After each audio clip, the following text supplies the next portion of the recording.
All right, good morning, everybody. We're going to go ahead and get started. Welcome to the Freedom Achiever weekly thing that we do. I'm like so sidetracked right now because I'm trying to do 12 things at one time. Welcome to the Freedom Achiever class, man. We do this every single Thursday at 11 a.m. Super excited to have you guys with us.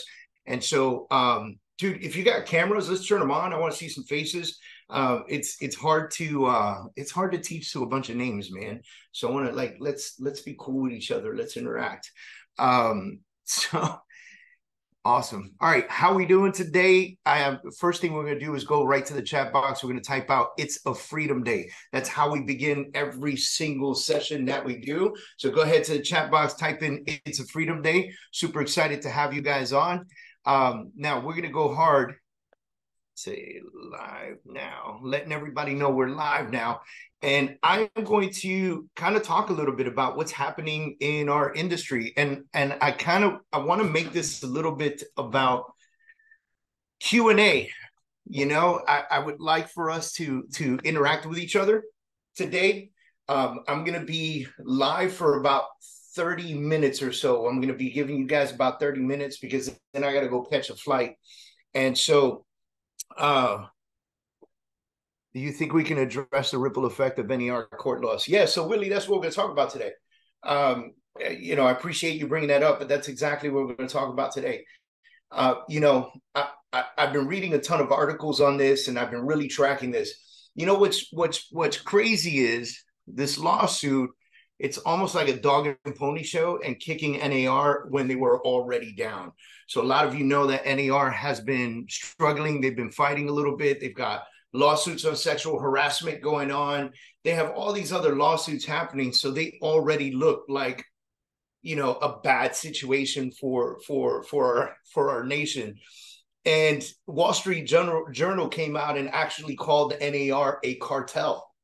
Like literally just said NAR is the cartel of real estate, right?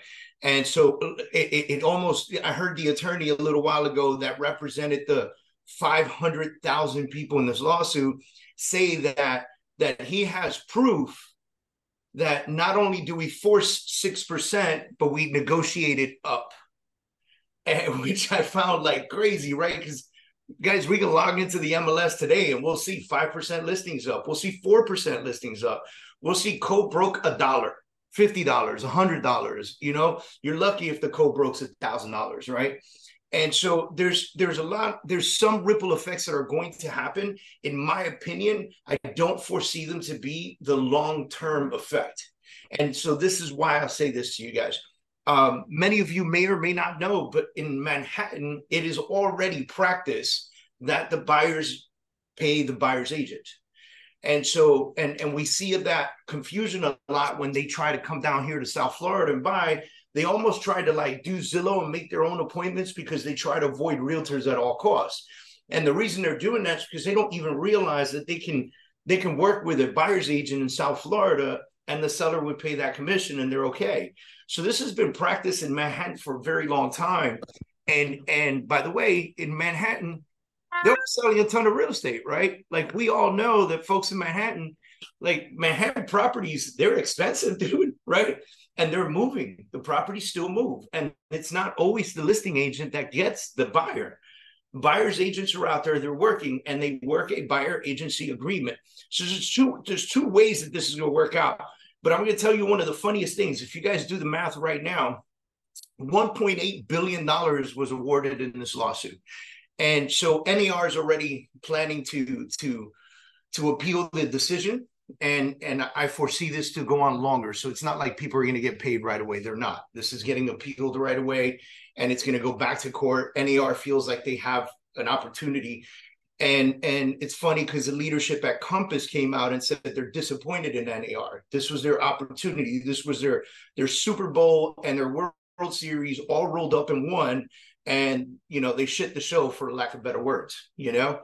And so, and it was incredible. Folks are saying it's incredible that NAR couldn't prove that forget about common practice. They couldn't prove that commissions are negotiable, that sellers can work these commissions accordingly, that These things are discussed in advance. Now, I don't know about you guys, but when I sit down with a seller and I explain our contract to them, and I don't know, so I don't want to talk about the rest of the country, but in the state of Florida, our contract specifically says this is the full amount of commission that we would charge you, and this is what we intend to pay the buyer's agent. This is what I charge in commissions. Is it negotiable? Of course it's negotiable. All of it's always been negotiable, right? That's why we see so many things. There's literally signs in my neighborhood right now, 4.5% commission, 3% goes to the buyer's agent. The sign says that. This is an agent in my community, a very successful agent in my community. It's tons of listings.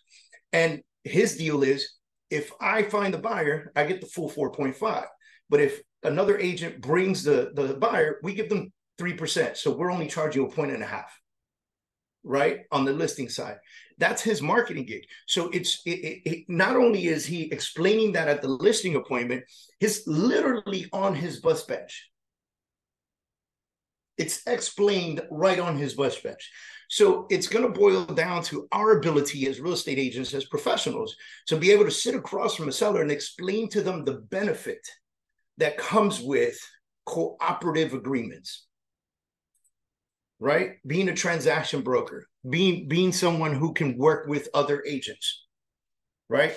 And then, because we know the second a listing hits the market and on the MLS, you put 0 for commission, although real estate agents are not supposed to not show the property. You're supposed to be ethical, right?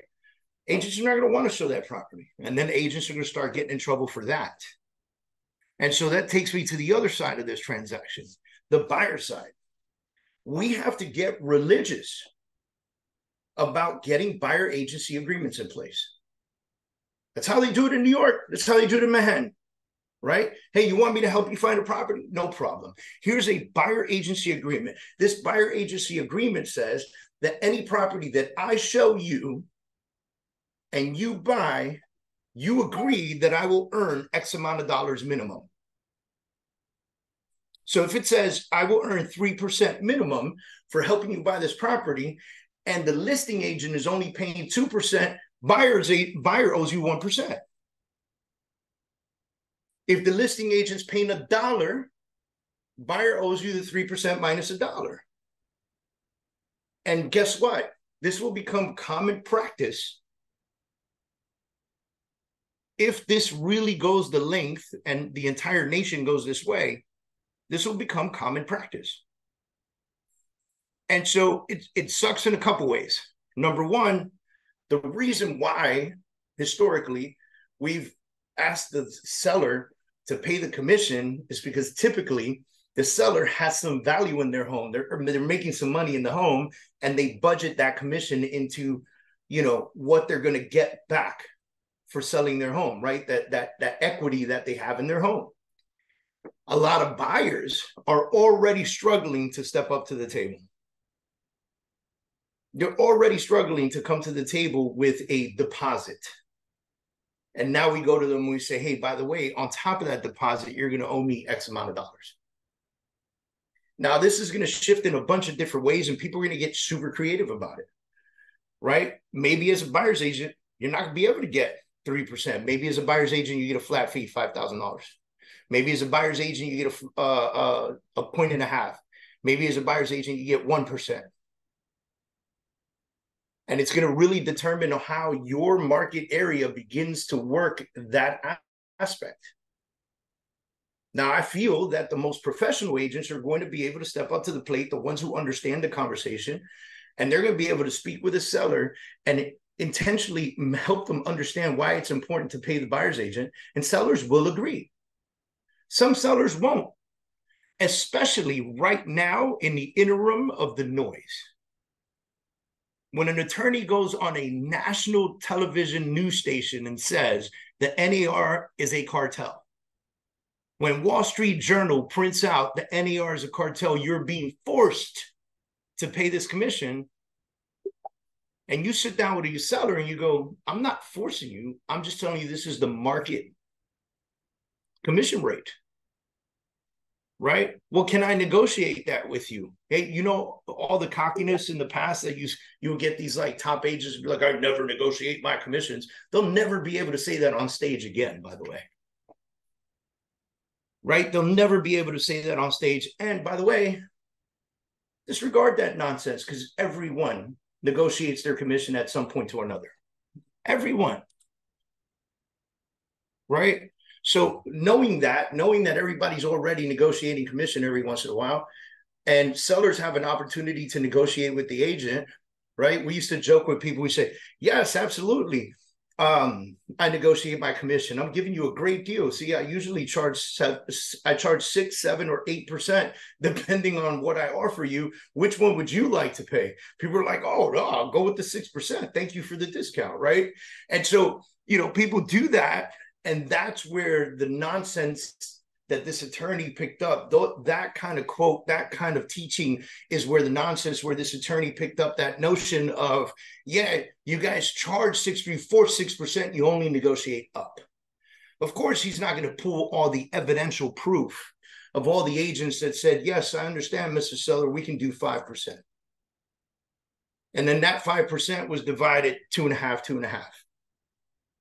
Which brings me to another point. Even historically, you know, I see a lot of agents sometimes get on social media and they go, I think it's so wrong.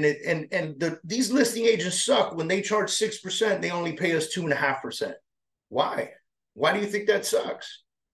If the listing agreement says, I charge 6% and I intend to give 2.5% of that to the buyer's agent, why are you mad?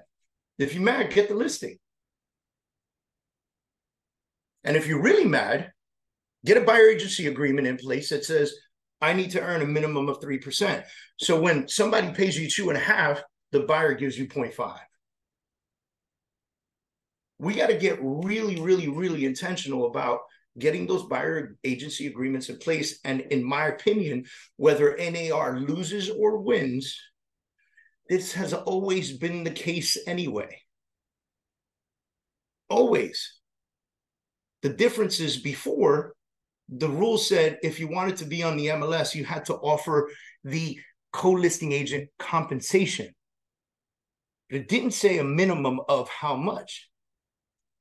So there were listings on the market. You could probably find them right now. If you search properly, you can find it right now where the buyer's agent is getting $1. That's it. And so buyer agent calls the listing agent and says, hey, what the hell? Yeah, that's what we're offering. Now let's go to the next step. We talked about intentional conversations with the seller. We talked about intentional buyer agency agreements with buyers and explaining to them why. Now let's go to the other side. When do we, as buyers agents, the buyers agents out there, really become great at negotiating a contract? We already negotiate on behalf of the buyer. We need to negotiate now on behalf of ourselves. So can we go, if we have a buyer agency agreement in there, and the buyer agency agreement says, hey, you're going to pay me 2%, 3%, whatever it is that you agree with that buyer agency agreement, what's to stop you from going and submitting an offer, and in that offer saying, seller agrees to pay X amount to buyer's agent? You do that too. Your buyer's going to sign it, and they're aware that you're doing this. The buyer's going to happily sign that, because if they have a buyer agency agreement with you, it reduces how much they have to pay you. And then you negotiate that back and forth. So that's still, you're not looking out for yourself. That's still the buyer negotiating with the seller. Hey, listen, I'm a buyer. I got to pay this guy 2.5% or 3%. So help me out with that, Mr. Seller. Give me a point. Give me 2 points that I can put towards this. Right? I want to open up the floor a little bit for suggestions, questions, things like that, because I know this is a big concern, and I'd love to be able to, you know, have the conversation with you guys. your last point, I was always under the impression that commissions are specifically driven by what is on the MLS, right? So, if we make an offer, um, like what I've done in times past is I've actually had them update the MLS, and then, you know, so I negotiated up front. I don't know whether that's the right way or the wrong way, but I was always under the impression that, you know, uh, that ultimately it's the MLS that is, um, is going to be enforced. So you're right, but ultimately the MLS needs to match the listing agreement, right? So whatever's on the MLS matches the listing agreement, and that would be it would be against the rules and regulations for it not to match the listing agreement, right? So if Okay. the seller agreed to pay the buyer's agent half 3%, right? And then on the MLS it said 2.5 or 1, that's a problem, right? And so whatever the listing agreement says, that's what should be matched on the MLS. Now, you are correct. The MLS is what sets the rules because that's supposed to be what is on the listing agreement, and that sets the rules, right? That is the official contract. But the contract that you negotiate back and forth becomes the new precedence, right? So whatever you're able to agree on the purchase contract becomes the precedence on how that purchase continues. So if on that purchase contract there's an agreement in place that the seller is going to pay you X amount of dollars, that takes precedence on what's on the MLS or what's on the listing agreement. There's no need to update anything. It's going to be there. It's an agreement. Now, if they put it on the MLS, that's an agreement that's open to everybody. But if it's on that purchase contract, it's an agreement that's between you, that listing agent, the buyer, and the seller. Anybody else? I'm happy to answer what I know. And if I don't know, I will tell you the truth, guys. Hey, David. Hey, what's up? Hey, man, it's a good one. Hey, question for you. Along these same lines, I just went through this on a deal. I put in a contract, 2.5 offered from my buyer actually found the place, called me up about it. We went looked at it. It's offered by OfferPad, 2.5%. Okay. We have an agreement. I have a buyer's agreement at 3%. So I submitted that along with the offer. So I actually put my offer in, my agreement in the offering. When we sent the offer in the contract, obviously here in the state of Texas, you can write in, obviously, a percentage to be paid. So I asked for 1.5% for them to pay, which would make half for me and 1 point to my clients for additional closing costs. They had no issue with that. And Yeah, again, it's still stated 2.5, but I didn't want to put the 1.5 or ask for additional closing costs and not tell them why. So right. I put mine in there and said my buyer is responsible for this and they want some help with it. And even OfferPad didn't balk at it. Yeah. And that's proof right there. That's, first of all, proof in the pudding that OfferPad's paying attention to what's happening in the courts, and they're already preparing those conversations. They're already having those rules. They're already having those conversations, And I think there's going to be a lot more of that. There's going to be a lot more of us being able to have those conversations, to put those in the contract. In Florida, there used to be a space back in the day. There used to be a space for the commission percentage, and it was removed. And so now it just says the name of the agent and the agency that they're with, and that's it. And the reason it was removed is because, like, to David's point, David Diaz, he said, I've always thought the MLS took precedence, and it was because they didn't want you changing what was already on the MLS, right? But that was when a common practice was that there would be a commission there for the buyer's agent. As that changes, I'm going to imagine that there'll be a place again for it. And what you did can be done in the notes section, right? And by the way, I'll put a reminder in there. If you're submitting your buyer agency agreement with the offer, make sure that you make it a part of the addendas, right? So the contracts have a list of different addendas, and then there's always this one section that says other with a blank. And in there, you write buyer agency agreement. If you're going to be negotiating, they should have a part of that. That should be made a part of your presentation, a part of your contract presentation, not just proof. Julio, what do you have? Yeah. Hey, Dave, what's up? What's up, man? Hey, yeah, I was thinking, instead of well, if you have a buyer, you do the buyer agency, but so let's say they're not paying anything. So what about submitting an offer with a commission agreement for the seller to pay you directly to the brokerage with a commission agreement? Like if you do a for sale by owner, let's say. Good. You could 100%. Right. But you don't even need the commission agreement. You just put it in the contract. Okay. Yeah. You just put it in the contract. Seller agrees to pay, you know, X amount to the brokerage, right. And LPT Realty X percentage. Right. Gotcha. Yeah. Yeah. Right.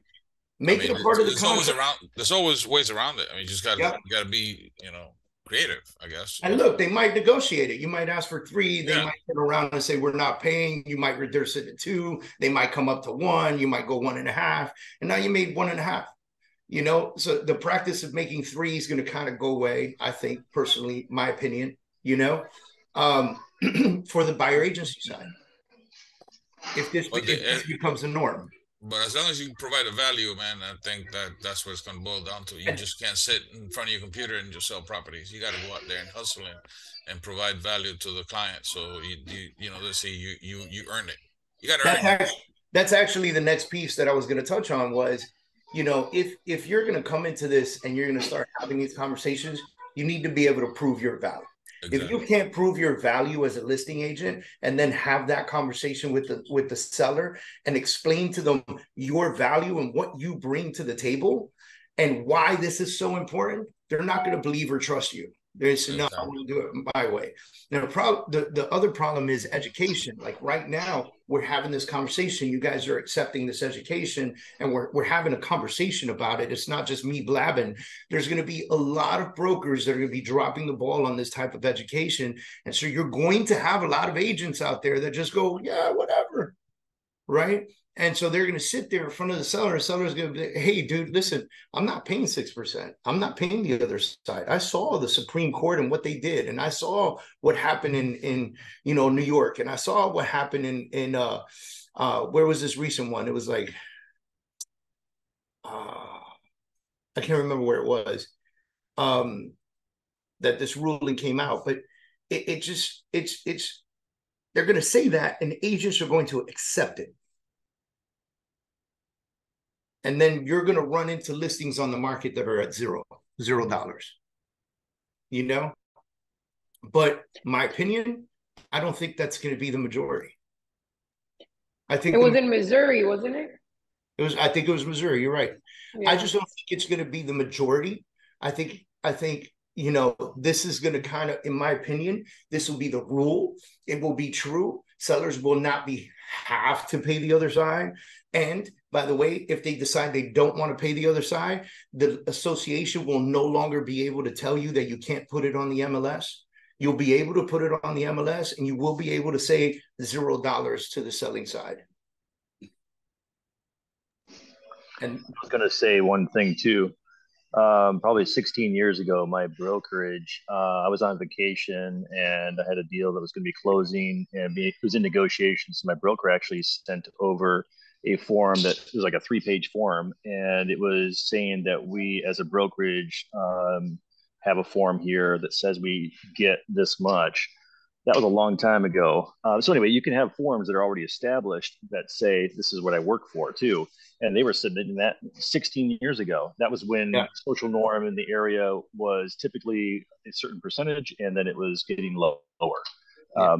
So he actually sent that over with the offer, and then the seller paid it. And that was in the buyer's market. Yeah. And look, Rob, you're telling me 16 years ago, what the commission rate back then, you could have got 6, 7%, you know, and we started to see it get lower. And then 6 became the norm. Now we're starting to see 5 be the norm in a lot of places, right? So it's getting lower and lower and lower as time passes by anyway. And unfortunately, I think, and again, this is based on opinion. I don't have stats on this, but I believe that the amount of commission is getting lowered due to the amount of influx of real estate agents that we have on the market. And so now 16 years ago, there were a lot less real estate agents on the market. So they went hard and they knew the business. They were doing the job well enough and people had no problem paying for what they were getting. Now we have so many agents in the market, many of which are not doing business the right way, uneducated. They're just tripping and falling on deals, and they don't know how to have these conversations. They refuse to educate themselves, pay for trainings or anything like that. And in my opinion, that influx of unprofessionalism is dropping our rate as a whole. But today, if you wanted to, Rob, because you've been in the industry and you know how to play the game and you know how to negotiate, you know how to speak to sellers, there's probably a good chance that you could still get 7% on some listings. And people wouldn't bat an eye at it because of the value you bring to the table. And they'll say, well, I thought everybody pays 6%. They do, but I'm a 7% kind of guy because look at all the stuff I'm doing for you. Or you could pay 6% and they're not going to do any of this. Right. And then even in and then again, it boils down to the contract saying, okay, by the way, this percentage, I want to be clear, it's not all for me. And in the contract specifically stating, some of this money is going to go to the buyer's agent because there is power in that. There is power in telling 50,000 or however many people are in your association, telling these people that they have a chance to bring us a buyer that I can help you negotiate with and do the best thing for you and your family in this house. There is power in giving them that opportunity. If we don't give them that opportunity, if we tell them we're not willing to pay them, they will not bat an eye at us. We will not give them, we're not empowering the community to bring you buyers. And people will understand that, Let me see. I think I got some things in here. Willie says buyer's consultation. I mentioned it several times and ask if they understand. Awesome. Listing broker can also be asked directly to pay the buy side commission. That is true too.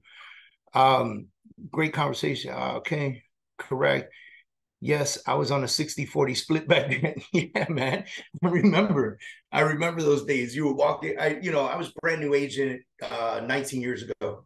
And so, when I walked into, Exit Realty, that was my first brokers. I had no idea what I was doing. And they were like, hey, welcome to the family, or splits 50-50. And I was like, yes, I'll take it, And now, every corner you turn, there's a 100% commission base, or plan. So Gail, yes, please. Hey, David, thanks. Hey, Gail, by the way, thank you for being a big fan for me yesterday. I appreciate it. Oh my gosh. I was going to say it again. It was awesome. Congratulations on the launch, and, just wish you all the best. Of course, you're awesome. I love this conversation right now. I'm a newer agent. So I'm a little bit confused because I've been told that, you don't want to have a buyer's, or people won't sign a buyer's agreement, and, or how is it enforceable? Are you want to be the agent that's going to say you're taking someone to court for a commission? So can you just mention that or talk about that? Yeah, absolutely. So it's 100% true that people say that, okay, but there's little truth to it. If you can have the conversation and prove your value, people will be happy to sign that agreement. Okay, that's number one. Number two, the current agreement in place is a weak agreement. It is. Okay. I'm going to foresee real estate brokerages putting out stronger literature in their agreements so that buyers can be held to the fire. Right. It is a weak agreement because the agreement literally says that, they can fire at any time. They don't have to work with you anymore. They don't, all this nonsense. And it makes it very hard to fight that in court. But I believe that these agreements are going to get stronger if this continues, right? These agreements are going to get stronger. And with the courts saying that sellers don't have to anymore, courts are going to better understand that if buyers agreed to work with you, they should pay their dues. Sure. Right. So it's going to be, it's going to be enforceable on both sides, because I can't see the court saying sellers don't have to pay you. And by the way, your buyer doesn't have to pay you either. We expect you to work for free. Okay. So where do you get this buyer's agreement that we should be utilizing? You can find it. Which state are you in, Gail? I'm in Florida. Okay. Yeah. If you pull it up, if you can pull it up right in the the Florida docs, there's a buyer agency agreement. Oh, gotcha. Okay. Yep. It's a Florida form. It's a state form. Okay. So you're thinking that maybe LPT might be looking at it as a brokerage and, like you said, strengthening it and maybe come out with some. They may or may not, depending on where this goes, right? I gotcha. Where this whole lawsuit goes. You know, according to Robert, and if you see Robert talk about this, he's not very worried about it at all. True. You know, he really feels that people in themselves have enough common sense, especially homeowners, have enough common sense to understand the power behind paying somebody to do a job, you know? And he'll probably talk about it on Monday. So I would definitely tune in to Motivation Monday. I do. Yeah, this is like a brand new hot topic and everybody's on social media. And what I would also do is, you know, you'll notice something about me. I'm not the first person to post about something on social media, right? Like I coach, but like I see all these other coaches and they're jumping on. They're like, you see what happened, blah, blah, blah, blah. They have very little knowledge about the actual situation. And then they spit out a bunch of stuff that most of the time is not true. And then once you study it and read it and understand it, you can spit out the right stuff. So I'm waiting a little bit. I'm waiting for more information to come out, more articles to come out. I pay for subscriptions to other systems that talk, you know, teach me what's happening in our industry. So I'm going to wait a little bit before I make my social post. And the reason I give you this is because, you know, I don't want you guys to get educated on Instagram and Facebook on this. Like, you know, if you're LPT, because I know some folks are not LPT here, but if you're LPT and you know you have Monday Morning Motivation Monday with Robert Palmer, jump in on that, because I promise you he's more than likely going to talk about this, especially if he has enough information on it. And then you know, you'll see us. We will be putting out more information as time comes. Thank you for everything you do.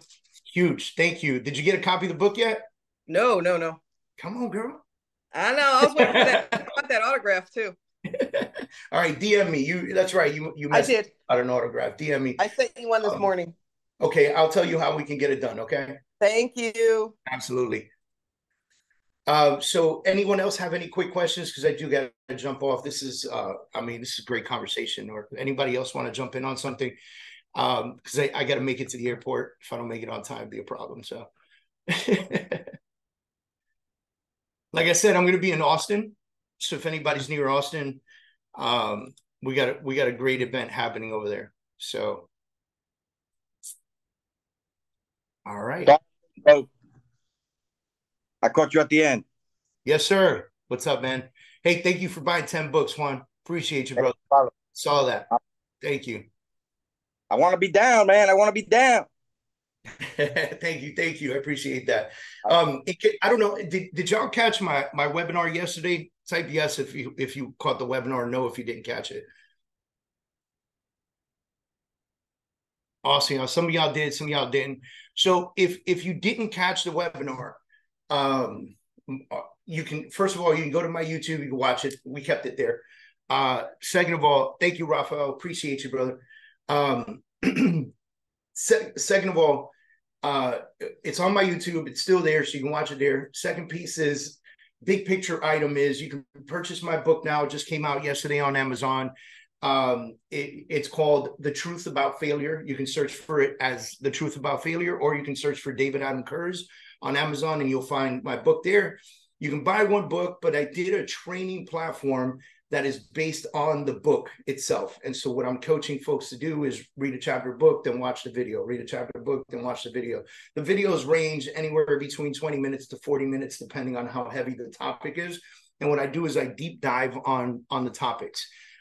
So the deal that I made was, if you buy one book, the training platform is $495. But if you buy one book, you get a code inside the book that gives you a $200 discount. So you can get it for $295, right? But then the other thing that I did was I said, if you buy 10 books, 10 books will be less than $200, right? And you'll get the training platform for free. So you buy 10 books, you send us proof to books@davidadamkurz.com, and you'll get the training platform for free, and you get to bless 9 people with a copy of the book, right? So that's what we did yesterday. But additionally to that, if you got the 10 books, you also got access to Truth About Failure training. You'll get access to an Abelson disc profile test. I'm Abelson certified on the disc profile, so you get access to that as well. You'll have access to the Freedom Achiever Academy, which is my online academy that we charge $149 a month for. You'll get access to it free for 3 months. And we're going to do a professional Facebook group and professional training behind the disc profile as well. That's going to be in January at some time. And for the first 50 people, we're going to do a group coaching session with only those 50 people that do the 10-book program.